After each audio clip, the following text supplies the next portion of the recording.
Hi mga moma, welcome to my YouTube channel.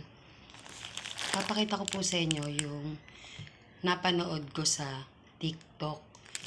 Etong, sorry. Mayra E plus Eskinol. Pagko-combine natin siya. Kasi yung pamangkin ko, ganito yung ginagamit niya. Eskinol at Mayra E. Yan. Isang capsule lang siya, mga moma. Tatry ko siya kung ano siya sa akin kasi maganda daw to. Kasi ang mga ginagamit ko, marami na rin ako mga nasubukan. Eto, tatry natin. Tapos mga iwan lang natin siya ng mga 1 hour daw yun eh. Ibabad muna natin tong capsule kasi to. Mga moma.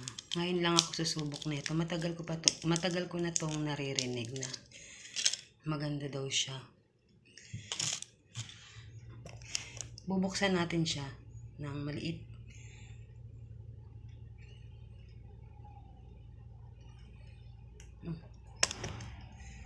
Tapos ihuhulog natin siya sa loob ng Eskinol. Hayaan natin siyang matunaw ng 1 hour. Tapos, pwede na daw natin siyang gamitin. Tapos, papakita ko sa inyo yung review kung effective siya. Kasi marami akong mga dark spot na pinag-anuhan ng pimples. Yan o. Wala naman yan dati. Tsaka, syempre, nag-aging na rin ako. Kaya, nagkakaroon ako ng mga ano. Pero, nung gumamit ako ng RDL lang kasi talagang ginagamit ko na medyo madali siyang nagtotone talaga siya. Ganda, hindi masakit sa face.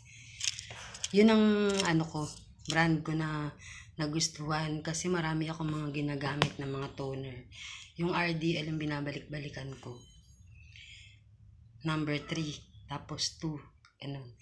Ngayon, itatry ko tong Eskinol kung mas maganda siya sa akin kasi lalo na ngayon napakainit ng panahon. Kasi yung pamangkin ko ganito, tsaka RDL ang gamit niya. Ang ganda ng mukha niya. Glass skin talaga. Kung makita niyo siya. Tapos mamula-mula yung dito niya. Pero hindi naman siya mistisa. Ganda. Kaya ito guys, mga moma. Mga moma, ito. Try natin to kung effective siya sa atin. Tapos magre-review ako ulit.